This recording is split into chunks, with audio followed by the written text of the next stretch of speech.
Hi, good morning, and welcome back to Create, Share, Inspire podcast. This is episode 560, and we're here live in Southwest Florida in my beautiful backyard. If you're joining me live today, please say hello. If you end up watching the recorded version, please also feel welcome to say hello. I get notified of all of those comments throughout the day and have the ability to answer you there too. Good morning, baby Bjorn. Did you want to say hi to everybody? Who's my little sugar, huh? Do you want to say hi? Hi, Julie. Hi, Naomi.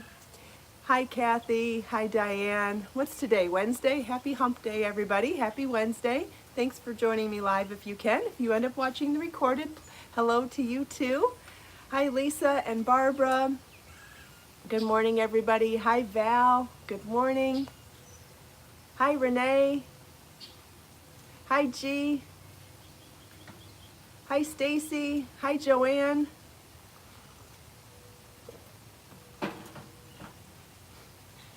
Glad to see so many familiar names this morning. If you're new to the podcast, please also feel welcome to say hello. Hi, Melanie. We have a very friendly community here that will all be friendly to you too. Hi, Joe.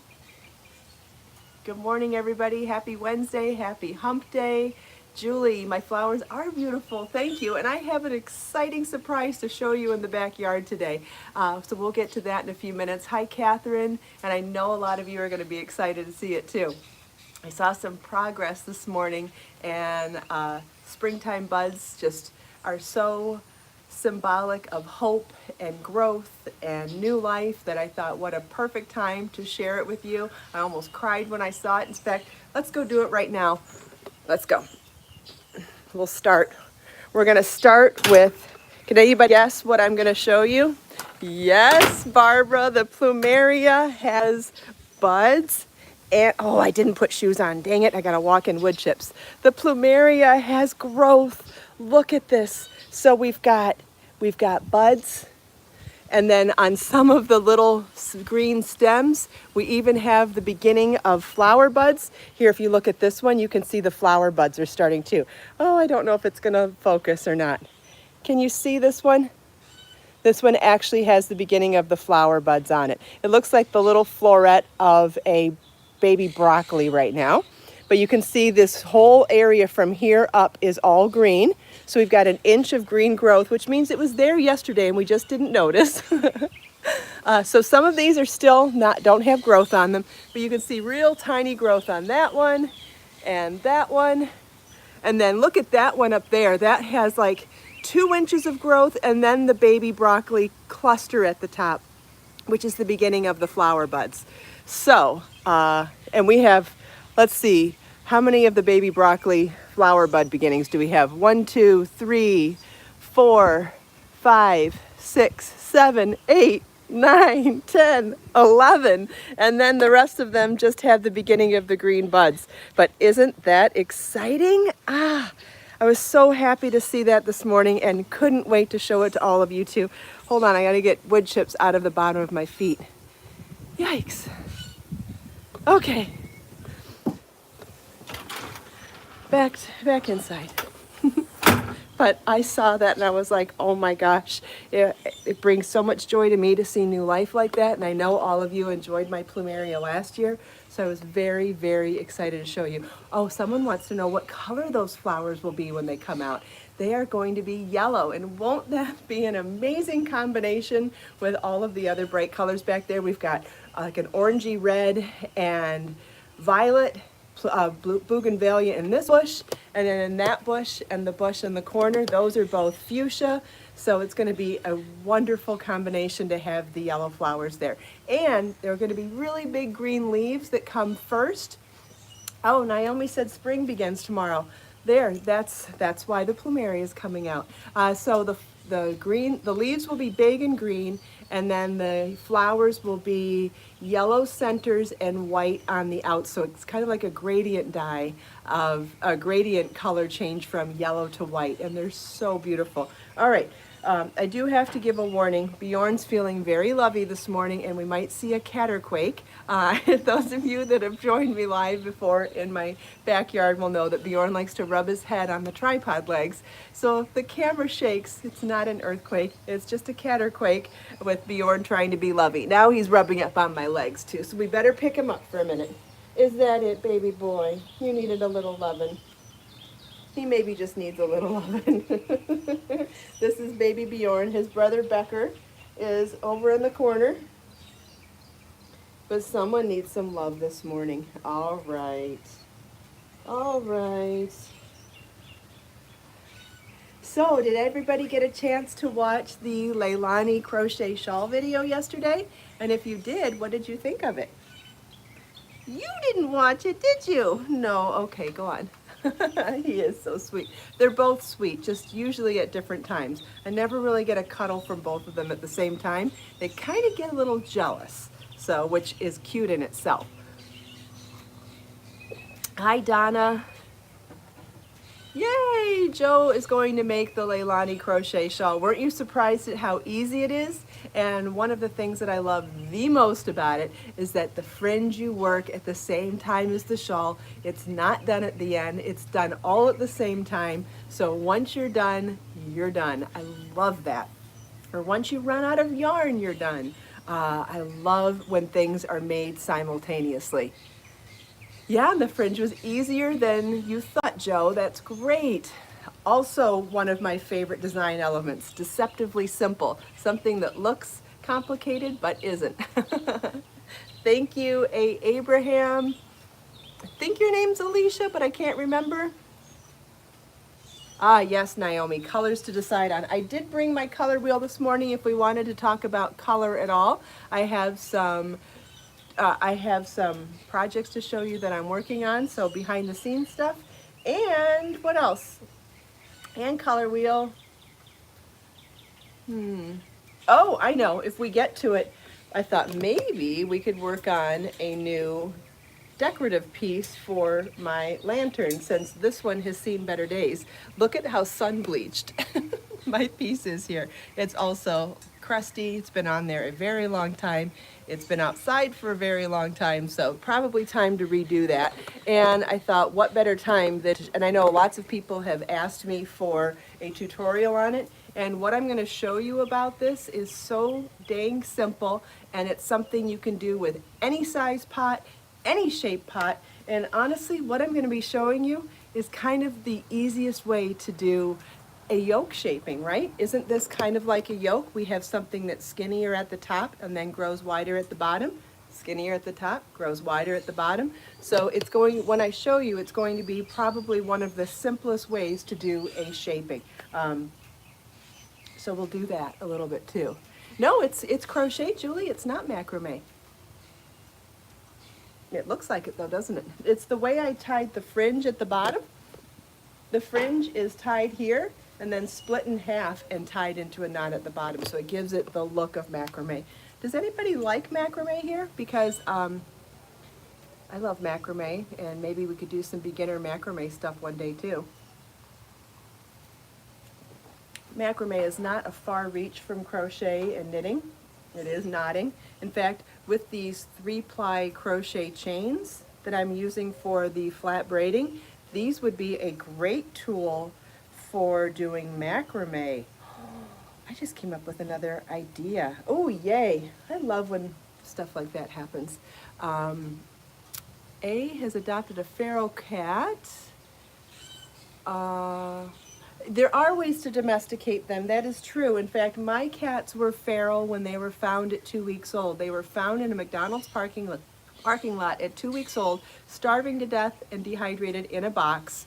And the person who picked them up, the rescue person, told me that she thought that they were feral, and that, which is wild, not domesticated, and she's an expert at it, mind you, and you could probably Google it or look for information on YouTube or Google, but she does know how to domesticate them, and she made them ready for adoption at 8 weeks old, and I've had them ever since, and they have been two of the sweetest, most affectionate kitties I have ever seen in my life, and anyone that comes to my house has ever seen in their life. So I do think that it's possible. Probably good to look up information on how to do it safely and effectively though, so I would definitely recommend doing some research. Hi Pamela. Hi Left is Right. I couldn't read the rest of your name, sorry. Left is Right with Sandy. Hi Sandy, good morning. Yay, so what do we do first? Okay, well I'm going to show you some progress on 2 patterns. So here's the here's the crochet cardigan that is almost done, that starts with 5-sided motifs. I talked about this a little bit on the podcast yesterday, but because we were out in the sun, I wonder if it was as easy to see or not. And so this is another way to do yoke shaping, is to use a motif that is wider at the bottom than it is at the top. So a 5-sided motif or pentagon, pentagram, whatever, shaped motif, pentagon. If you put the single side at the top, the single sides on the sides, and the 2 sides on the bottom, you create shaping. By having this short side here and long side here, you create the shaping that you need to go from skinnier at the neck to longer at the bottom of the yoke. Let me elongate my working loop so I don't unravel any of my stitches, and I'll try it on so you can see. Thank you, Catherine. These are the fine chandelier earrings. You can find these as a YouTube tutorial video here on YouTube or as a crochet pattern on my website.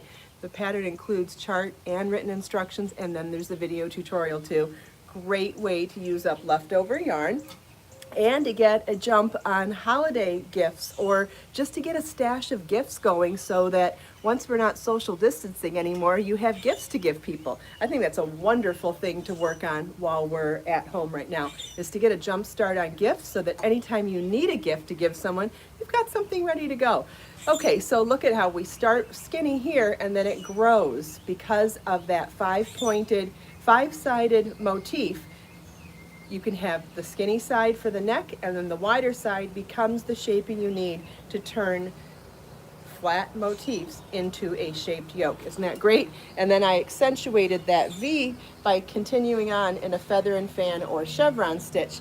And so I'm working on my body even in pattern right now. And once I finish that, I'll add some sleeves and finish up the pattern and share it with all of you. This pattern will come in lots of sizes, and it's just adorable. It'll be great as a vest. It will be great as a cardigan with sleeves. You can make the length as long as you want. You can add a button band if you want. You could add chain mesh on the front and then add a corset tie. Yes, it'll be great as a vest or a cardigan, Karen. Absolutely.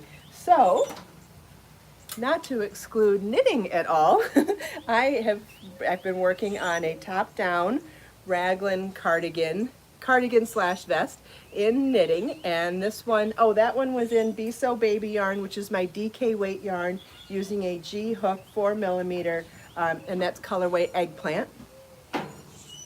This one.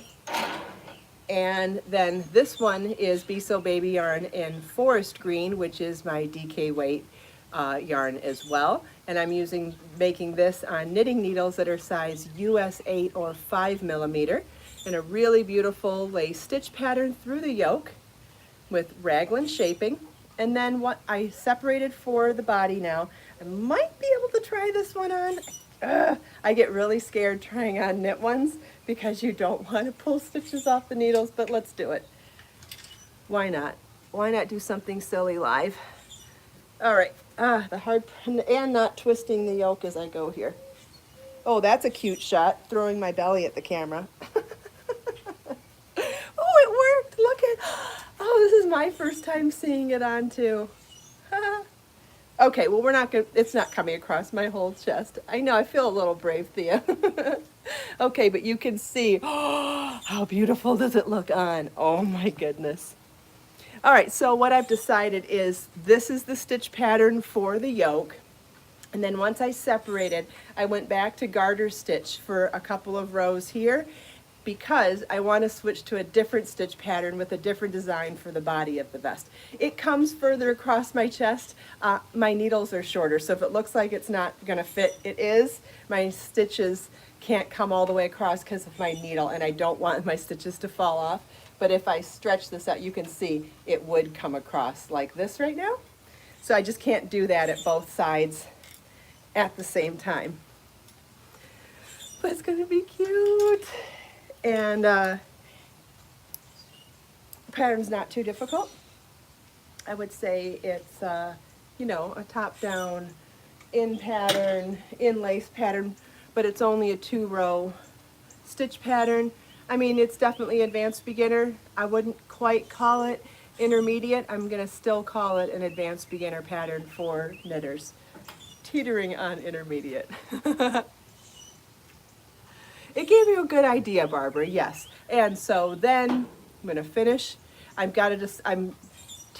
pretty sure I know what stitch pattern I want for the lower body. What I wanted was something a little more graphic, something with a bigger motif. So it's a very small motif for the yoke, a little bit of a garter stitch band. And what's great about adding a garter stitch band between 2 stitch patterns is if you need to change the multiple, if you need to change the stitch count for a different multiple for a stitch pattern, it is so easy to do that in garter stitch or in stockinette or some other basic stitch, because you just figure out how to evenly place those extra stitches along your row. I need to switch to 6 more stitches to have an even repeat in my stitch pattern and maintain my selvage edge. So,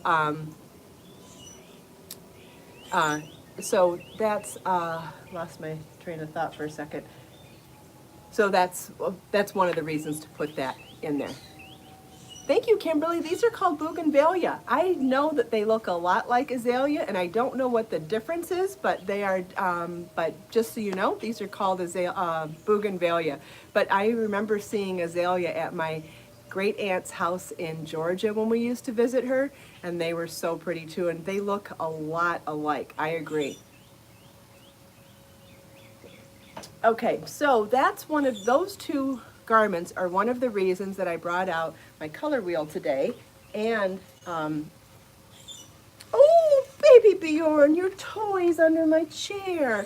He was trying to go after his toy. If you want to make some really quick cat toys this week, and maybe even teach some kids how to make cat toys to not only keep them busy with crafts, but teach them how to make something for someone else, these are new free patterns on my website. Here you go, baby. Here's your toy. Here, you want me to sprinkle some catnip on it? Here.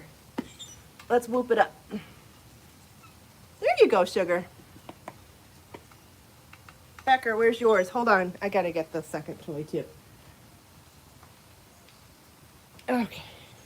So we made 1 knit and 1 crochet. So if you knit or crochet, you can make these toys for your kitties.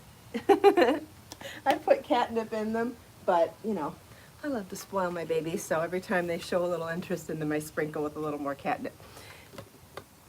Oh, they don't want to be on camera. Never mind. I was going to show you that they're playing with them. Anyway, where were we? I had to stop to, you know, spoil my baby real quick. I'm sure you can relate.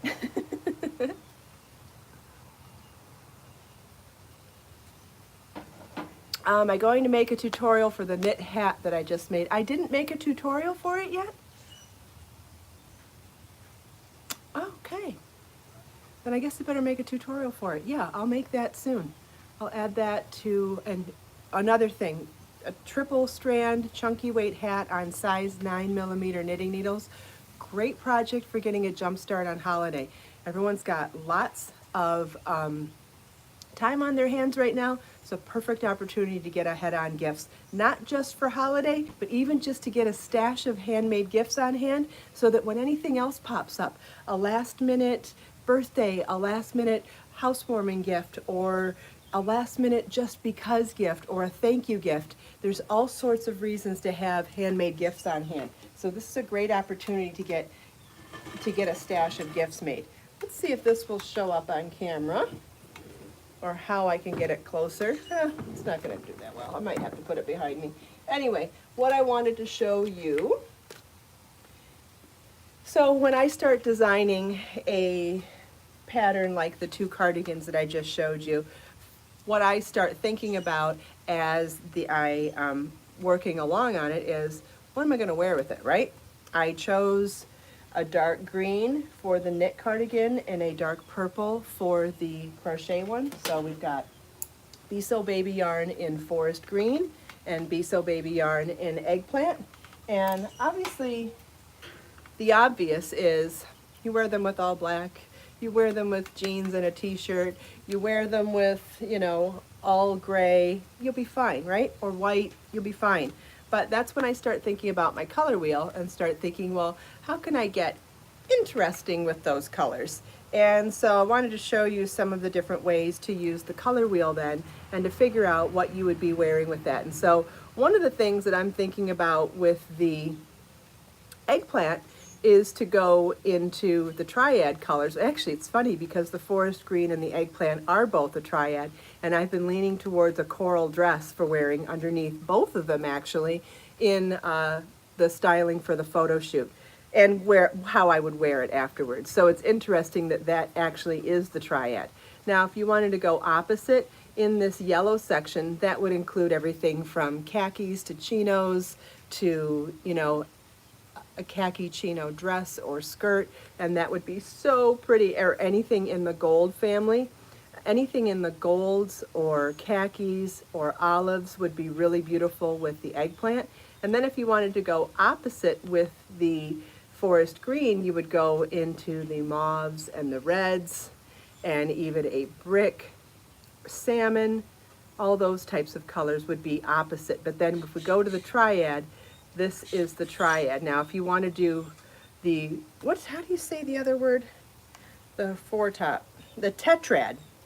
Okay, so then when you're looking at the tetrad, let's get back to that dark eggplant. So the tetrad of colors would then go to greens, yellows, and reds. Interesting, because I'm still leaning towards a coral or a salmon dress to wear with the eggplant. So I did have the idea right. Okay, well that's kind of cool. I don't think there's a wrong way to put colors together though. I think whatever fits your mood, your vibe, and whatever style you're going for, there's ways to break these colors. This is just color theory. Theory is not law, right? So whatever you feel like you want to wear or want to do, that's fine too. So don't feel like you're limited. Like even with a top like this that's predominantly floral, I would consider wearing the forest green one, not because it goes with the color theory, but because it's part of Mother Nature's palette with flowers. Flowers come with green leaves. So any kind of a floral pattern I think would look really beautiful with the forest green, because you think it's like decorating with the leaves of the plant that the flowers grow on. Isn't that a great idea for thinking about using a forest green sweater? I think a forest green vest or anything in the green family, I think that as a vest or a cardigan, it would be a great accent to floral prints because it has that leaf element that naturally comes with flowers. So remember, this is color theory, not color law. It's a great starting place if you're unsure of where to begin, but you have to keep in mind that there are different shades within these colors, that some of these may look better or worse with your skin type or with your mood or your style aesthetic. There are so many things that go into play when choosing colors to wear. But so just keep in mind that this is color theory and it's a starting place. I break rules on color all the time too. It's not set in stone, it's just a starting place. Does anybody have any colors? Does anybody have any questions?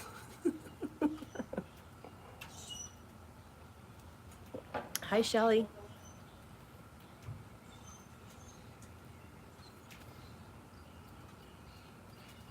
Bring this a little closer so everybody can see.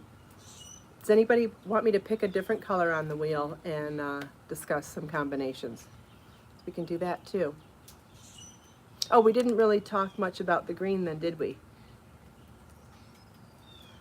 See, so the green, okay, so then the tetrad for the green is navy, orange, and red, which again, some of the colors we talked about, the red would be opposite for the green. So anything in those salmons and flesh tones and pinks and brick to red would be beautiful with the green. I think that that would also include stuff like going into raspberry and fuchsia because there is some pink on here. This is available on my Amazon shop, Christine. You can find it at amazon.com/shop/Kristin Omdahl. That's where you can find the one that I have.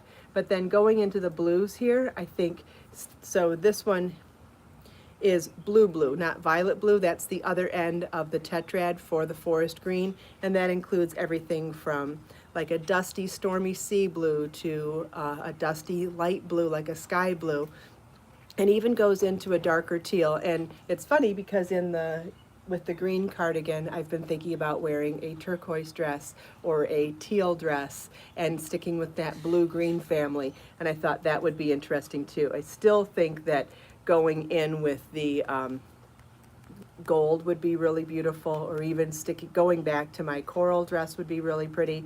So those are the thoughts that I've had on those two dresses. And now to figure out what I have in my closet and what will work with those. Lisa bought this color wheel over a year ago from my Amazon shop.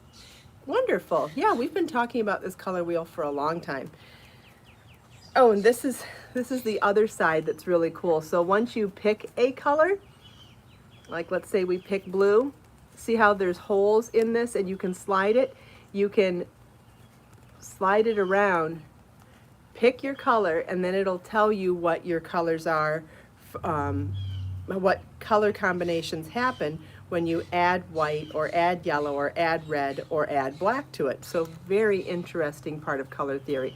If you have access to one of these and you want to talk to kids about color right now, that'd be a great idea. This is such an interesting subject matter, and that there's unlimited possibilities too. So great way to have conversation with kids before you start coloring or painting or anything else.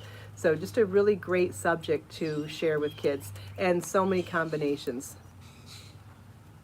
I don't know, Shelley. I don't know what Earth Torn color wheel is. This is the one that I have, and this is the one that I use. But if you have a different one, that's perfectly fine too. Color theory has been around a long time. There are bigger color wheels, there are smaller ones, there are ones that share more information or less. This is just the one that I have, so it's the one that I use. Hi, Nanette. Thanks for joining. Does anybody have any other questions about that? Earth tones. There are some earth tone colors in here. So if you go onto the warm side, you've got your yellows, your golds, yellows, oranges, and reds. And you can, is that what you're asking, if I show what the tetrad is and the triad is for that? So the opposite for the orange is the blue family. So that would be the contrast. And then if you go into the tetrad, looks like the tetrad for the peachy, orangey, warm tones would be violet and green. So again, it would be the tetrad for the two cardigans that I'm working on. This is where the eggplant color is, and this is where the forest green color is. So I'll pull those back up. So it's saying either one of these would be pretty with a peach tone or a gold tone. And I agree. I think it would be a beautiful contrast. So then let's go back to that orange and let's look at the tetrad then. The tetrad is the 4 colors. So there's something missing here, but it's the yellow-green.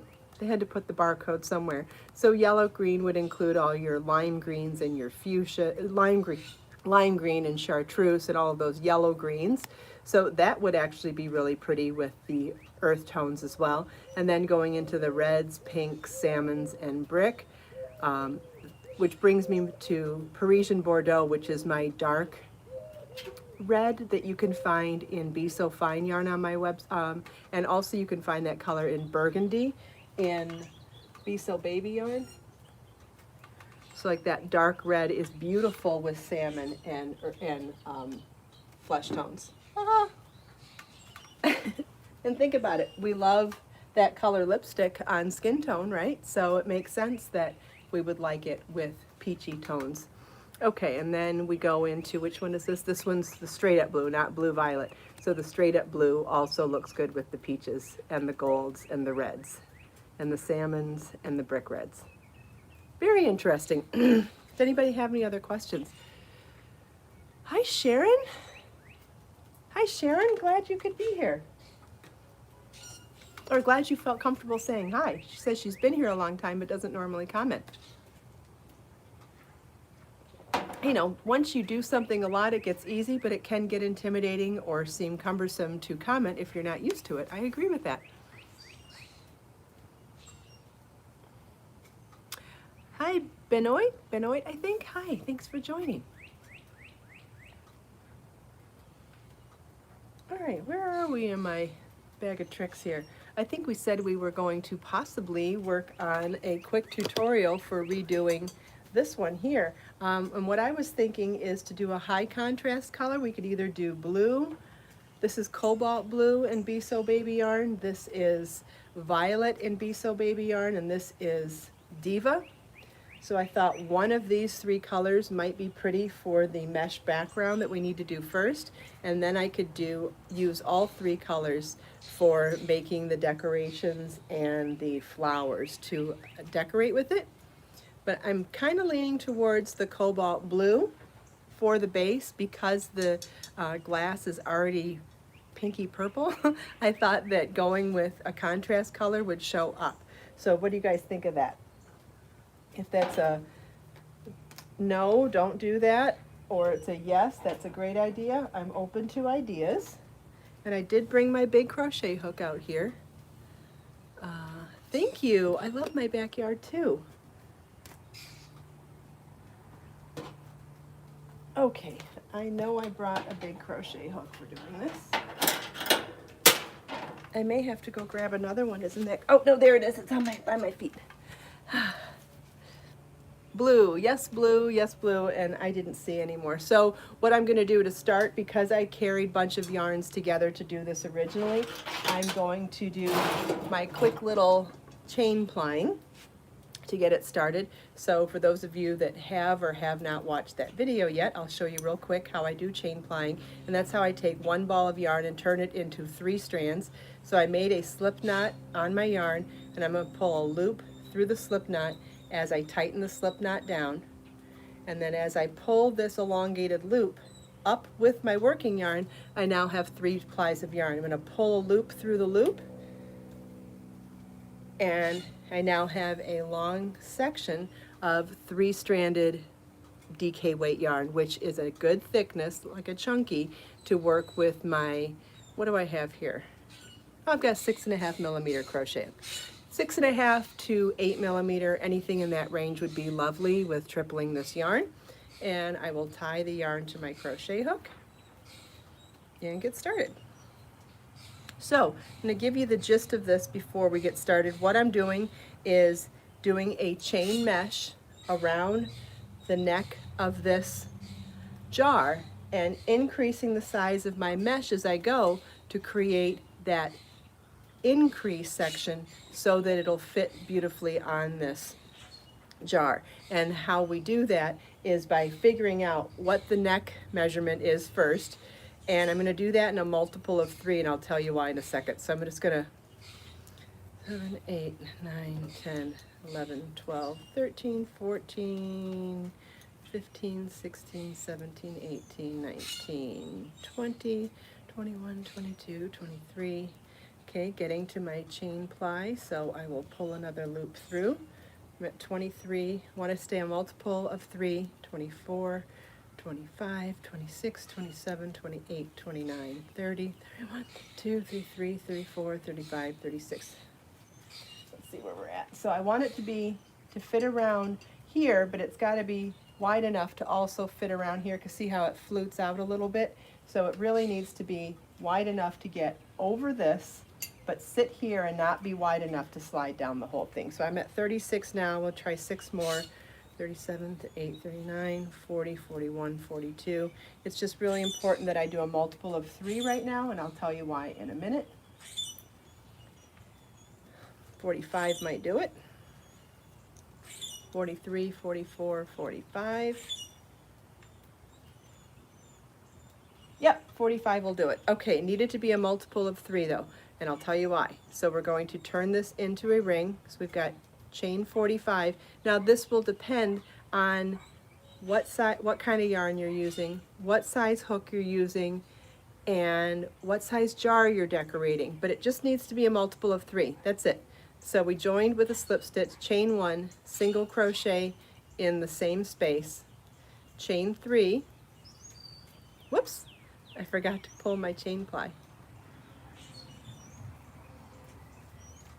I'm going to keep that a nice 3-ply yarn, so this will be chunky and move quickly. So I'm at chain 3, skip 2 chains and single crochet in the next.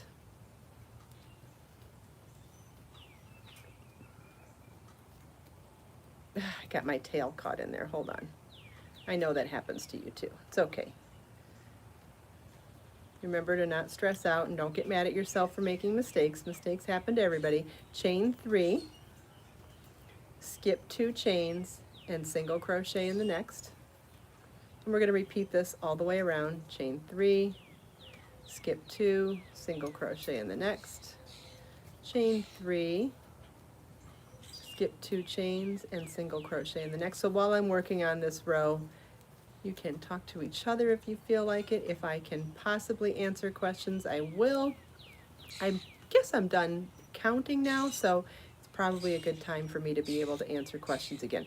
Uh-oh, I just couldn't answer questions while I was counting that first chain, simply because it was really important that I maintained the right multiple, because I wanted these chain 3 meshes to work nice around.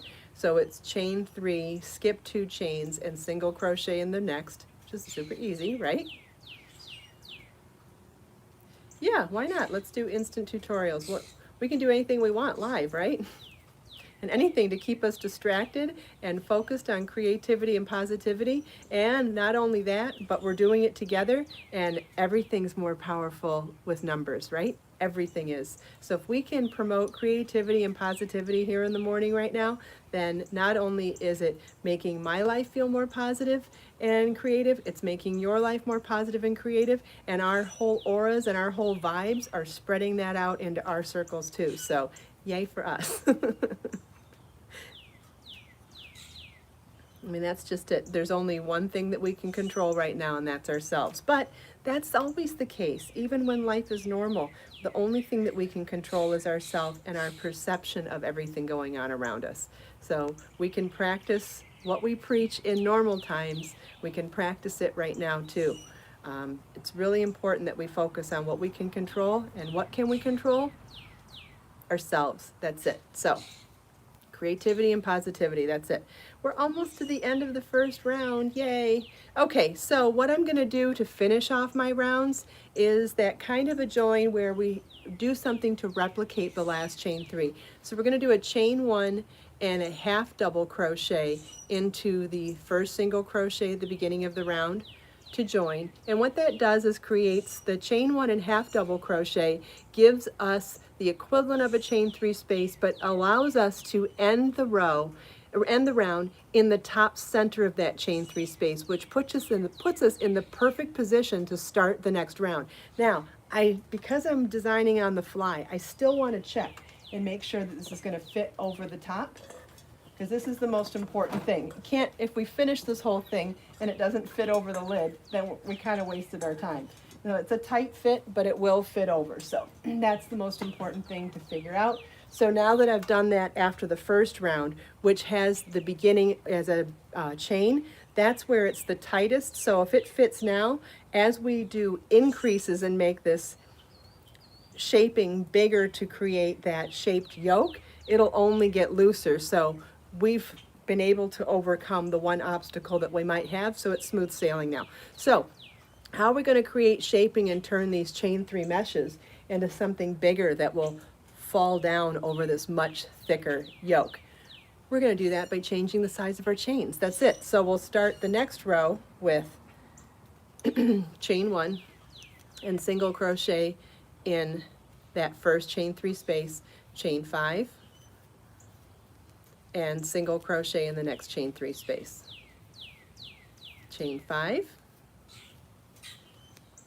Yeah, hopefully you have a jar at home already that you can decorate, and if you don't, I don't know, but hopefully you already have. You could do this on a lamp. why don't you do this, if you don't have a jar like this at home, you could decorate any sort of a lamp or something else. Anybody else want to brainstorm and think of other things you can decorate like this right now? You could decorate maybe a plant holder. What else? If you inverted it. A mason jar, yep, mason jar, because what I showed you how to do, you can adjust that beginning chain to fit anything. So yeah, if you have mason jars at home. Oh, Pamela has an old lamp in her living room. Perfect. What else could we decorate with this, guys?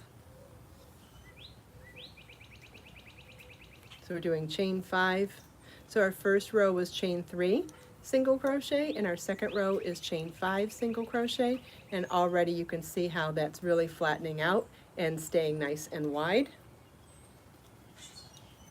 So like I was saying, this is actually the most rudimentary way to do a yoke too. You could, if you took that first measurement of that beginning chain to fit over your head and then made those chain meshes bigger every subsequent round, you could create a sweater yoke too.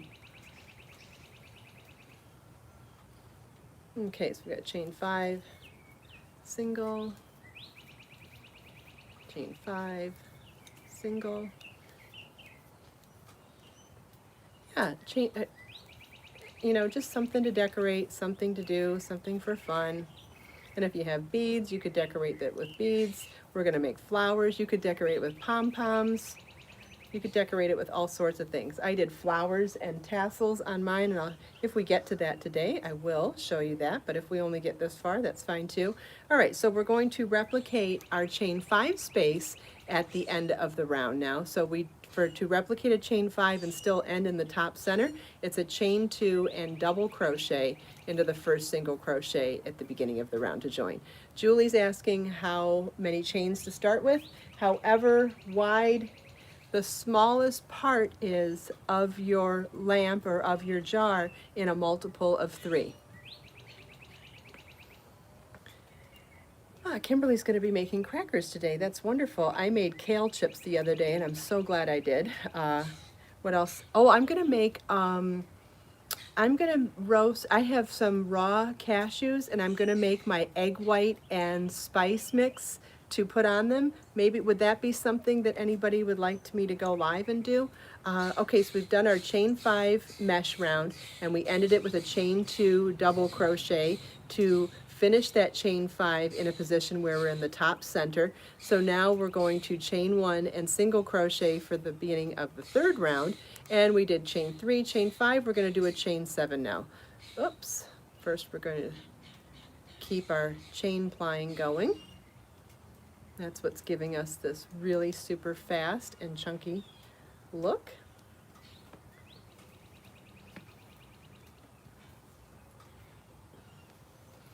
Okay, so now we will chain 7. Yeah, so to do my candied nuts, all you need is some egg whites and sugar and spices and nuts.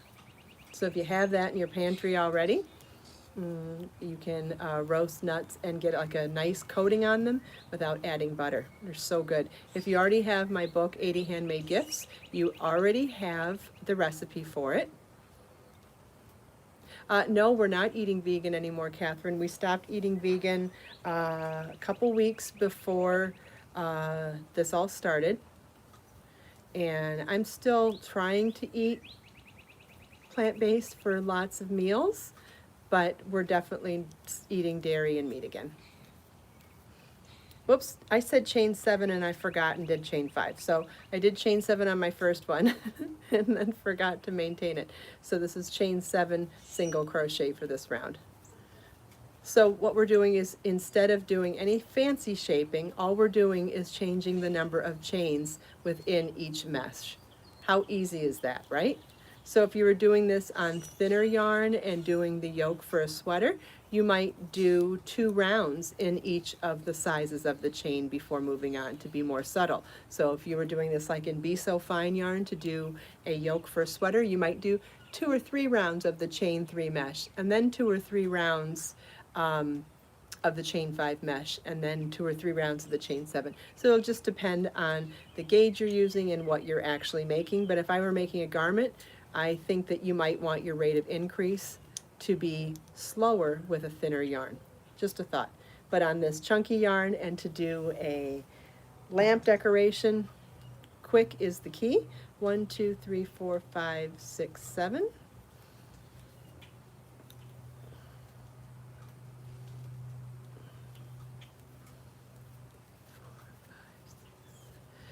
Cheese crackers is also a recipe in 80 Handmade Gifts. If you already have the book, you have lots of these recipes in it. If you would like quick access to it, you could download the ebook. Download the ebook for 80 Handmade Gifts, or you could order the paperback and I could ship it to you, autograph it and ship it to you. You can also find it on Amazon Prime all over the world. Lots of yummy recipes in there.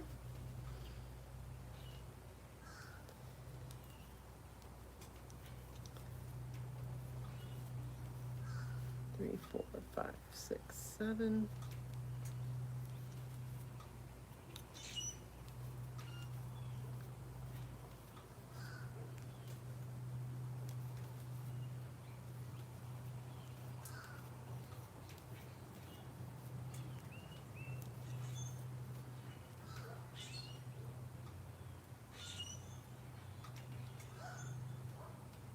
I'm going to try it on my jar at this point too and see how it looks. So to replicate a chain 7 at the end of the round where you want to end in the center of the chain, you would do a chain 3 and a treble crochet in the first single crochet. So yarn over twice, insert your hook, pull up a loop, yarn over, pull through 2, yarn over, pull through 2, yarn over, pull through 2. Okay, so I'm going to elongate my working loop so I don't unravel anything. I'm going to try this on my jar again. And you can see not only does it fit over it, but you can really see how those increases are doing the job they needed to do. We really are getting some lovely shaping, and isn't that wonderful to see how quickly that's coming together. I'm eating a lot of carrots right now too, Pamela. Last time I went to the grocery store, my produce department had carrots, kale, oranges, and that was it. So I made kale chips, and I've been eating carrots and oranges for produce. Okay, so we did chain 3, chain 5, chain 7. I'm going to do a chain 9 for the next round. Yes, these are crocheted earrings. You can find this pattern as a video tutorial here on my YouTube channel called the Fine Chandelier Earrings. You can also find it as a pattern with chart on my website. You just search the words Fine Chandelier Crochet Earrings.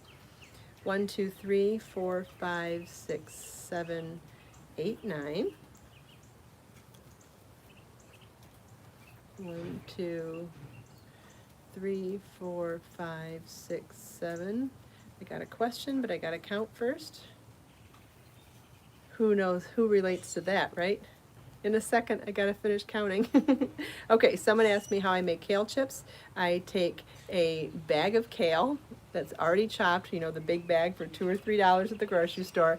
I sprinkle it with I drizzle a little bit of olive oil on it, put a little bit of salt or any other seasoning. Sometimes I do a chili lime seasoning or onion powder and garlic powder, but I always put a little salt on them. I throw them in the oven at 350 degrees for about 10-15 minutes.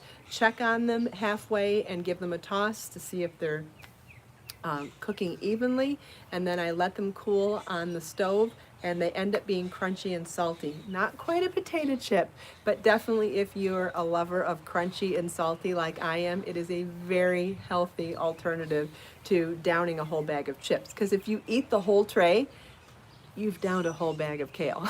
And I just get such a kick out of that because I love potato chips and I love crunchy, salty.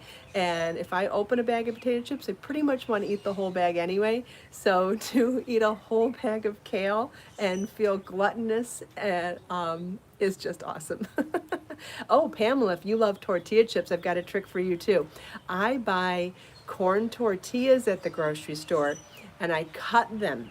This could be another thing we could do live too. I take corn tortillas, which are cheap at the grocery store, and I slice them into the shape of tortilla chips, and I squeeze a little bit of lime juice on them, and I add some salt, and I bake them in the oven at 400 degrees for 5 to 10 minutes at a time, and I watch them, and as they brown on one side, I pop them over and brown on the other side, and then when they completely cool, they are crunchy like tortilla chips in the grocery store. No joke, they are amazing. And so you can add different 3, 5, 7, 9, 1, 2, 3, 4, 5, 6, 7, 8, 9. So yeah, homemade baked corn tortilla chips are delicious. And although they aren't as healthy as kale chips, they're still a heck of a lot healthier than something you buy in the store that's fried, right? So that's what I do for snacks. For quick and easy snacks. 6, 7, 8, 9. 3, 4, 5, 6, 7, 8, 9. The problem is to make the kale chips with you guys, I'd actually have to go back to the grocery store and find them. So I don't want to go to the grocery store just hoping to find them to show you. So let's say the next time I go to the grocery store and I can successfully find kale chips, on that day I'll show you how to do the kale chips. But today I could show you how to do the roasted cashews with the 8, 9, 10, 11. I'm going to do an egg white and sugar and cinnamon coating on them. So it has no butter. So we could do that one later today because I have everything here. I could also do the baked corn tortilla chips today because I have all of those ingredients here. 4, 5, 6, 7, 8, 9, 10. I keep forgetting my count. So 3, 5, 7, 9. No, this is 9. Have I been doing 9? 1, 2, 3, 4, 5, 6, 7, 8, 9. I did 11. Let me see. 3, 5, 7. This is supposed to be 9. I think I messed up. I'm going to unravel back because I think I started talking about food and stopped counting. 1, 2, 3, 4, 5, 6, 7, 8, 9. Becker, why didn't you stop me? You should have said, hey, you messed up your count. Just kidding. 3, 4, 5, 6, 7, 8, 9. You know what, Kimberly? I don't know how to store the kale chips because I've never not eaten them all in one day. So I think that 3, 4, 5, 6, 7, 8, 9. I think, but that's the problem with the kale chips. I think that if you put them in a plastic bag and sealed them, I think that they would lose their crunchiness.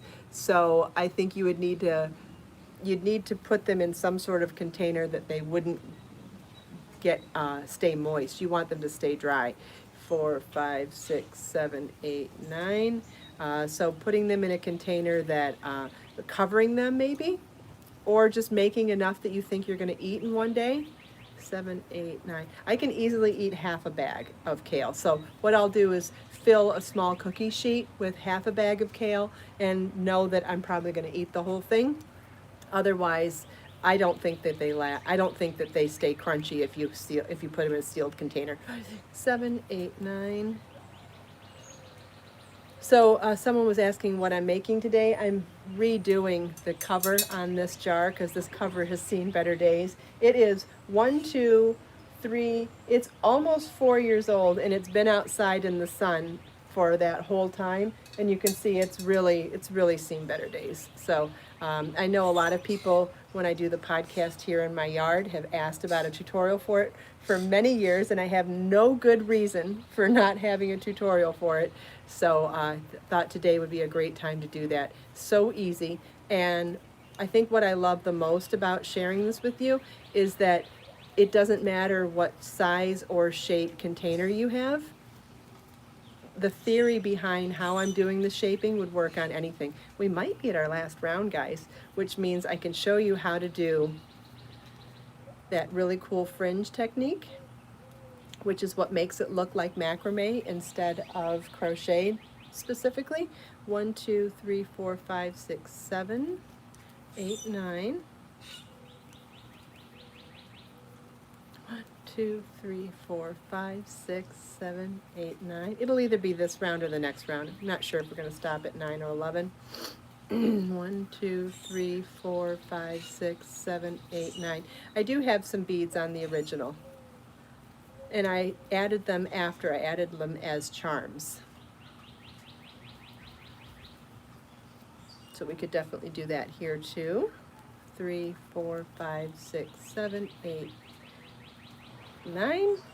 Oh, I was going to do this one the same way we ended the other one. So just to show you how you would do each of these sized rounds in the section so that you end up in the middle. So the equivalent for a chain 9 would be chain 4 and a double treble in the first single crochet. So that's yarn over 3 times, insert your hook, yarn over, pull up a loop, yarn over, pull through 2, through 2, through 2, and through 2. So just recapping, the chain 3 equivalent at the end was chain 1/2 double crochet. The chain 5 equivalent was chain 2 double crochet.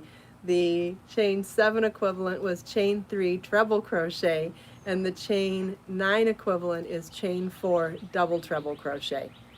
So now we have our chain 9 space. And look at, I mean, it's definitely working as shaping because it is completely flat now, and will sit over our jar beautifully. And whatever size you want to make is fine.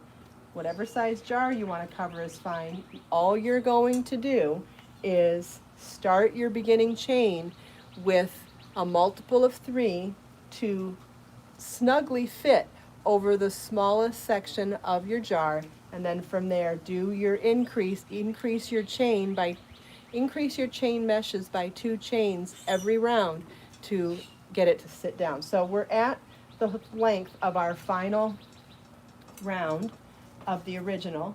So I'm going to cut my yarn and fasten off. Take the old one off.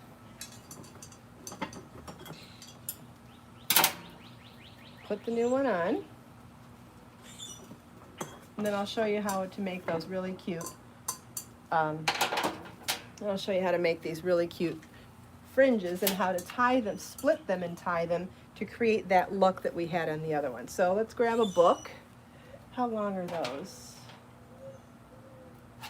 We'll do the short side of a Create, Share, Inspire notebook, and let's start, let's say, we want it to be even numbers because we're going to split it in half, so let's do 18. 2, 3, 4, 5, 6, 7, 8, 9, 10, 11, 12, 13, 14, 15, 16, 17, 18. Cut. And we'll pull this through. And then we need to figure out which way we want our fringe to position. So I went up through the bottom, and that's giving me that look. I want it to go the other way. So up through the bottom. We're not going to go up through the bottom. We'll go down through the top. And then be mindful of which way you do this because you want to be consistent with all of them then. So that's the way I get it to face the smooth side on the top. I'll do one in the opposite way and show them up close to you so you can see what I mean. Where did I put my book? I dropped it.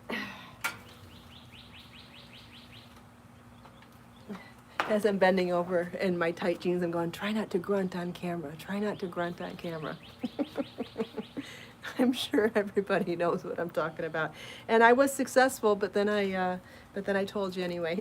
1, 2, 3, 4, 5, 6, 7, 8, 9, 10, 11, 12, 13, 14, 15, 16, 17, 18. Whoops.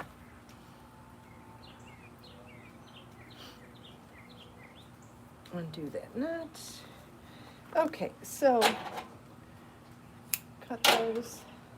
Okay, so what did we decide? We said to get this smooth section, we came down through the top. So I'm going to do this one up through the bottom, and I'm going to show them side by side so you can see what I mean. Because depending on which way you pull your fringes, you'll get one of these 2 looks. I love tight jeans. Tight jeans that are stretchy. And it's like wearing stretch pants and a girdle. All right, so there's the one. This is the one going up through the bottom, and this is the one going down through the top. I prefer this look, but if you prefer that look, you would do the opposite, right? How great is this color on the fuchsia? I think we definitely picked the right color. The cobalt blue on the fuchsia jar is going to look amazing. And putting all those other colored flowers on here is going to make it even prettier. We could do butterflies. Remember did you guys watch the Harlow charm video that I posted the other day?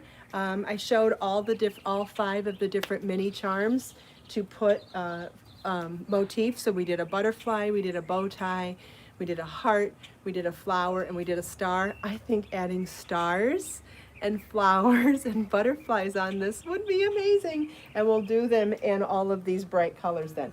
We won't get to that on this video. We could always finish that up tomorrow. We could do that tomorrow. Maybe we'll keep working on this every day this week. Okay, so I said going down through the top was going to be the way to do this. But this is really busy work and it's keeping me away from answering questions. So I'm going to stop for a second here and answer some questions. Does anybody have any questions for me now? It's hard to keep working on that kind of thing. And yeah, it would be great on a milk jug, Linda.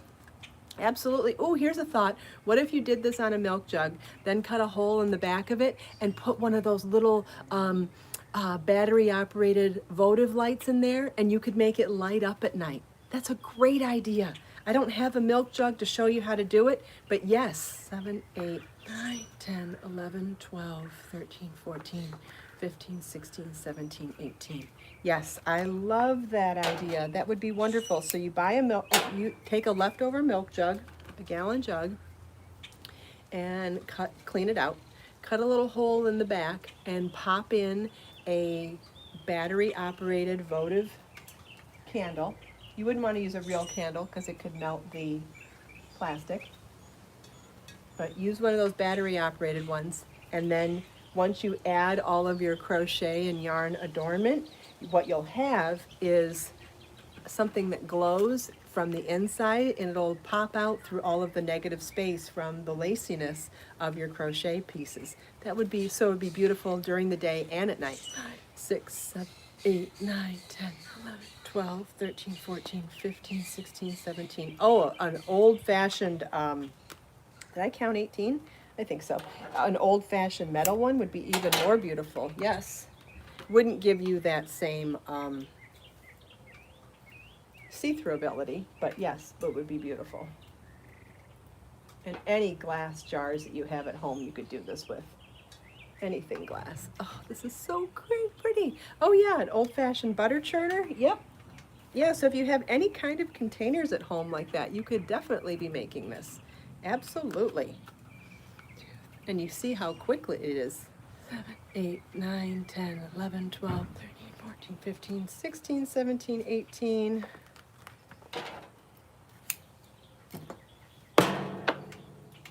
Okay, so we'll come down through the top.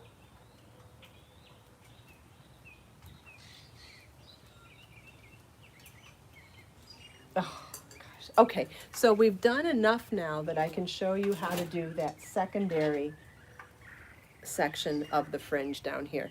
And so what I'm going to do is take half from one of these and half from the other one and then tie a knot. I might not have made them long enough for this. Shoot. This might be trickier than I thought.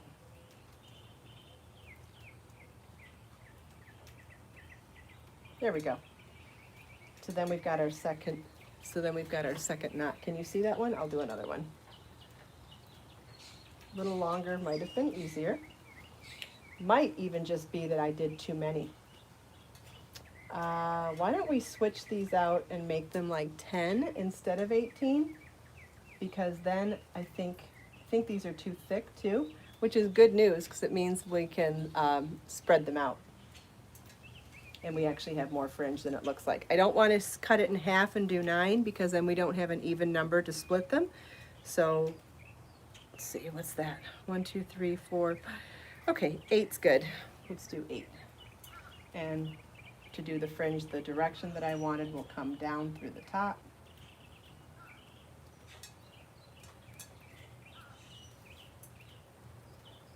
Yeah, good news is we've got fringe for twice as, we've got yarn cut for twice as many fringes now. And yes, it adds weight, which pulls the crochet down some more too. Absolutely. That's the other good part of it. Ah, shoot. I got tangled in this one though. So let's pull that one back out. If your fingers get in the way while you're doing this, you can use a crochet hook to help you. Like if you were doing these in smaller pieces. I did it again. Something's looped in here. There we go. Okay, I'm coming down through the top. It is really easy to make that mistake of doing them some from the top, some from the bottom. So I always try to come up with a mantra to remind myself to do it in the same direction. Kind of like, did you ever take dance when you were a little kid? Kickball chain, kickball chain. I always try to come up with different, and I know there's a word for it, when you try to come up with a sing-songy way of doing something that you're repeating so that you remember how to do it. Does anybody know what that's called? I know there's a word for it, or a phrase for it. But it definitely works with knitting and crochet too, especially when I'm doing like a knit lace stitch pattern. I'll come up with a sing-songy way to repeat it. Or you may have even seen when I do tutorials for binding off in the middle of a row, I always come up with a way to say it that has like a rhyme to it. 1, 2, 3, 4, 5, 6, 7, 8, so that I can remember to do it the same way every time. Okay, we've got enough of these done now that I can show you that last part of the tutorial of splitting the fringe and tying it in another knot.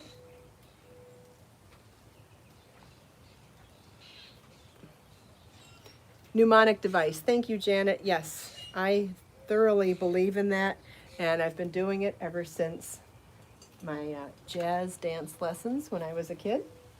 Okay, so now we've got 8 in each of these.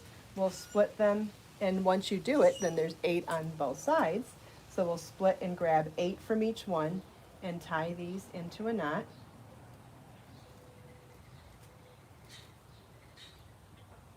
About halfway down.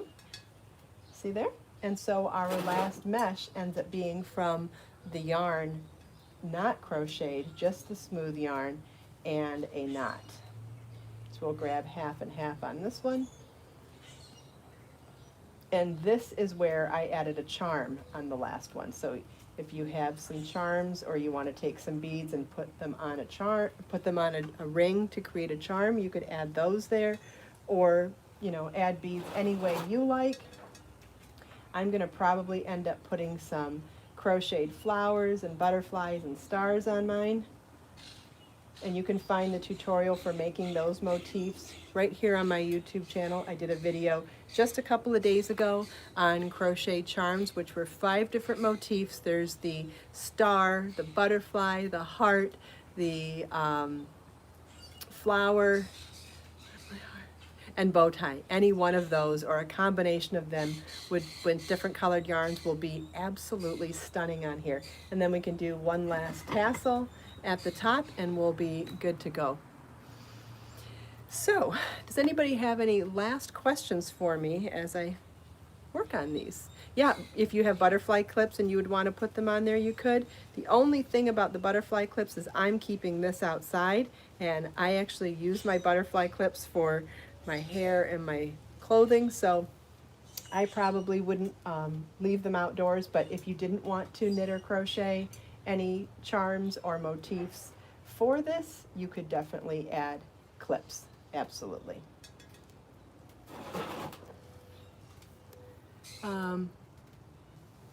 It could be released today, Pamela, but you could definitely follow along with this tutorial. Just rewatch the replay if you wanted to get started right now. And I'll just give you a quick recap. You're going to do a starting chain for the widest part of the thinnest neck of your piece in a multiple of 3. The first row is chain 3, skip 2 chains, single crochet in the next. The next row is chain 5, single crochet in the next mesh. The next row is chain 7, single crochet in the mesh.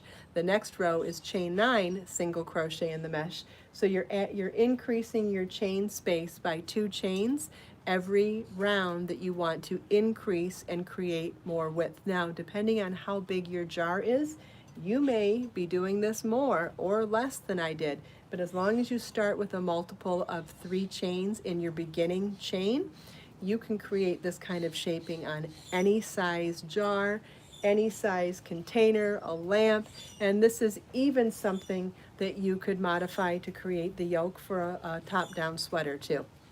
Very, very easy to do. I'm using Be So Baby yarn, and I chain plied it, which is another really quick tutorial video that I released this week that you could learn. It's to turn 1 ball of yarn into 3, and I did that with a size K, 10.5 or 6.5 millimeter crochet hook.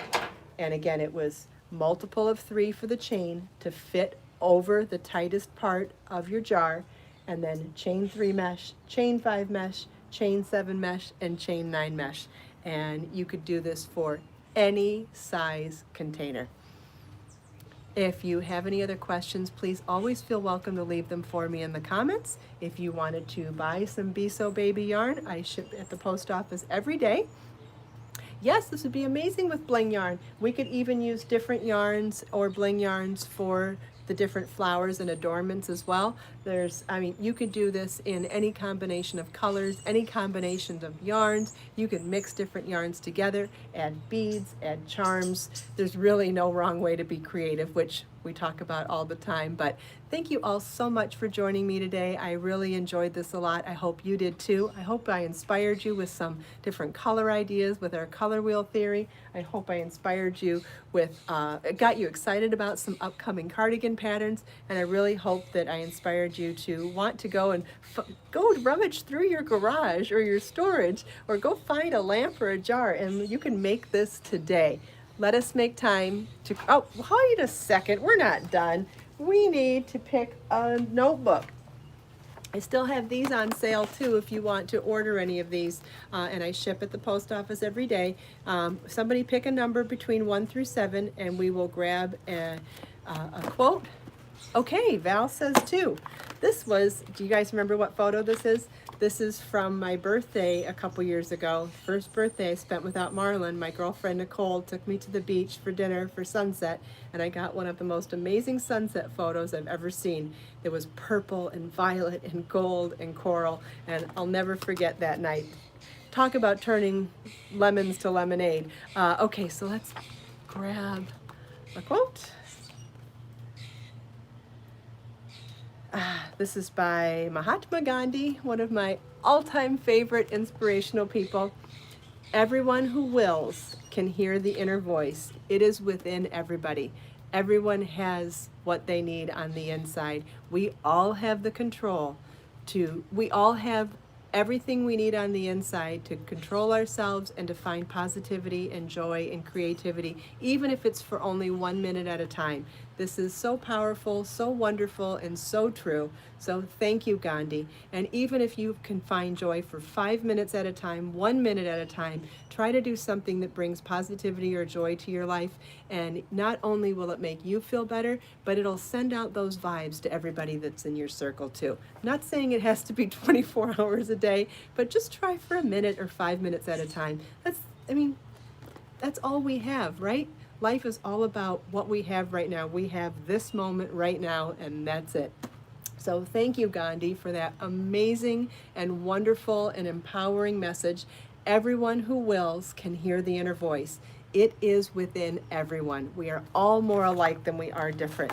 Thank you all so much for taking time out of your busy day to spend a few minutes here with me. I hope you enjoyed my show and tells, my demo, chatting with me and everyone else here. And don't forget, we're going to stay updated on my plumeria tree. If anybody wants to take guesses on how long till we see a flower, I don't remember last year. It might be a couple of days or a week still, but we're getting there, and I'll give you updates on that every day too. Let us make time to create, share, and inspire today and every day. Have a great day, everybody. I might go live later, I might not, but I will definitely see you here tomorrow morning at 9 a.m. Bye.